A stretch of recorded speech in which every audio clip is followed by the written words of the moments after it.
भारत त्योहारों की भूमि है और यहाँ हर पर्व केवल एक तिथि नहीं बल्कि संस्कृति, लोक विश्वास और सामूहिक आनंद का उत्सव होता है। मकर संक्रांति ऐसा ही एक पर्व है जो देश के लगभग हर हिस्सों में मनाया जाता है, लेकिन नाम, विधि और रस्में क्षेत्र के अनुसार बदल जाती है। दरअसल सूर्य के मकर राशि में प्रवेश के साथ जुड़ा ये पर्व कृषि, ऋतु परिवर्तन और सामाजिक मेल जोल का प्रतीक है। आइए जानते हैं कि अलग अलग राज्यों में मकर संक्रांति को किन नामों से जाना जाता है और वहां पर कैसे मनाया जाता है, कौन से विशिष्ट वहां की परंपराएं जुड़ी है। हिंदू पंचांग के अनुसार मकर संक्रांति वो दिन है जब सूर्य देव धनु राशि से निकलकर मकर राशि में प्रवेश करते हैं। ये आमतौर पर 14 या 15 जनवरी को पड़ता है। ये पर्व इसलिए भी विशेष है क्योंकि ये उत्तरायण की शुरुआत का संकेत देता है, जब दिन बड़े और रातें छोटे होने लगती है। कृषि प्रधान समाज में ये समय नई फसल के आगमन, कृतज्ञता और उत्सव का होता है। इस मौके पर तीर्थ स्थलों पर श्रद्धालु उमड़ते हैं। प्रयागराज में तो इस समय लाखों लोग एक महीने का कल्पवास करते हैं। हालांकि इस कल्पवास में मकर संक्रांति भी एक त्योहार है।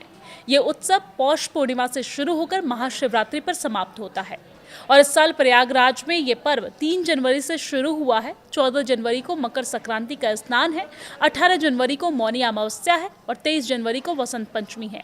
1 फरवरी को माघी पूर्णिमा तथा 15 फरवरी को महाशिवरात्रि के दिन ये समापन होगा। अगर उत्तर प्रदेश और बिहार की बात करें तो उत्तर प्रदेश और बिहार में मकर संक्रांति को आमतौर पर खिचड़ी कहा जाता है। इस दिन चावल और दाल से बनी खिचड़ी का भोग लगाया जाता है और गरीबों को दान भी दिया जाता है। गंगा, सरयू और अन्य नदियों में स्नान करना पुण्यकारी माना जाता है। प्रयागराज, वाराणसी और हरिद्वार जैसे तीर्थ स्थानों पर श्रद्धालुओं की भारी भीड़ इस दिन देखने को मिलती है। अगर गोरखपुर की बात करें तो गोरखपुर में गोरखनाथ मंदिर में खिचड़ी मेला में यूपी, बिहार के अलावा नेपाल से भी श्रद्धालु बड़ी संख्या में आते हैं क्योंकि इस मेले की बहुत बड़ी मान्यता है। उत्तर भारत के अन्य राज्यों में जैसे मध्य प्रदेश, छत्तीसगढ़, राजस्थान, दिल्ली, जम्मू और पूर्वोत्तर भारत के अरुणाचल प्रदेश में खिचड़ी का पर्व मकर संक्रांति के रूप में मनाया जाता है। उत्तराखंड में से उत्तरायणी और घुघुतिया तथा हिमाचल प्रदेश में लोग मकर संक्रांति को माघ साजी के रूप में भी मनाते हैं। अगर पंजाब की बात करें तो पंजाब, हरियाणा, चंडीगढ़ में मकर संक्रांति को लोहड़ी के नाम से जानते हैं। मकर संक्रांति से ठीक एक दिन पहले लोहड़ी मनाई जाती है, यानी कि 13 जनवरी को लोहड़ी मनाई जाती है और ये अग्नि और फसल का पर्व है। लोग अलाव जलाते हैं और इसमें तिल, मूंगफली और रेवड़ी अर्पित करते हैं। ढोल लगाने की थापे, भांगड़ा, गिद्दा करते हैं। नवविवाहित जोड़ों और नवजात शिशुओं के लिए लोहड़ी का खास महत्व होता है। गुजरात में मकर संक्रांति को उत्तरायण कहा जाता है। ये राज्य देश विदेश में अपने पतंग महोत्सव के लिए प्रसिद्ध है। छतों पर रंग बिरंगी पतंगे उड़ाई जाती है और पूरा आसमान मानो उत्सव में डूब जाता है। तिल, गुड़ और मूंगफली से बने व्यंजन जैसे उघियू और चिक्की घर घर बनाए जाते हैं।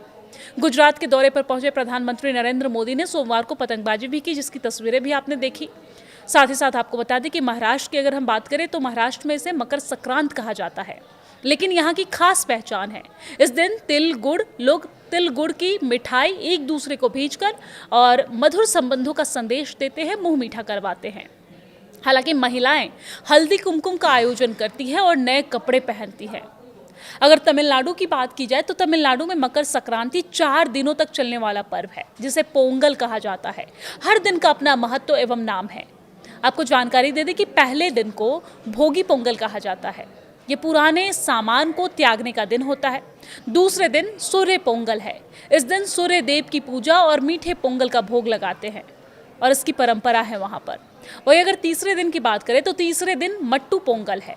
इस दिन पशुओं और विशेष तौर पर बैलों की पूजा की जाती है और अंतिम दिन कानूम पोंगल कहा जाता है इस दिन को, और ये पारिवारिक और सामाजिक मेल मिलाप के लिए माना जाता है।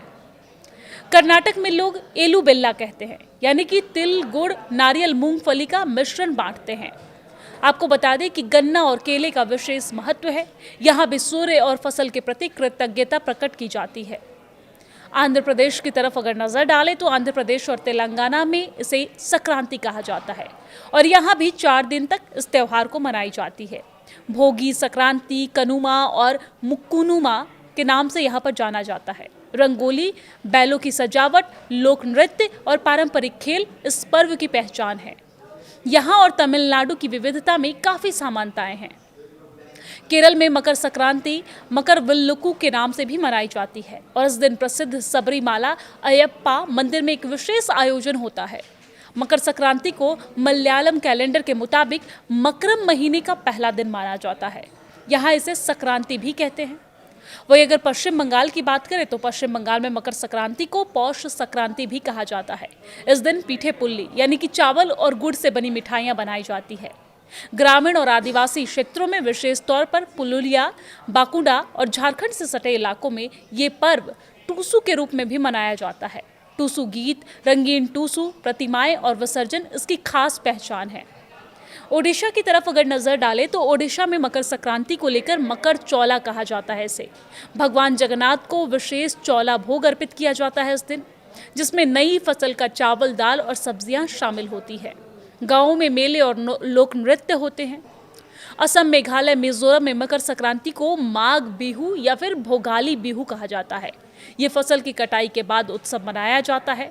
लोग मेजी यानी कि अलाव, आग जलाते हैं, सामूहिक भोज करते हैं और पारंपरिक खेलों का आयोजन भी किया जाता है और आग के चारों तरफ लोग खेल खेलते हैं, नृत्य भी करते हैं।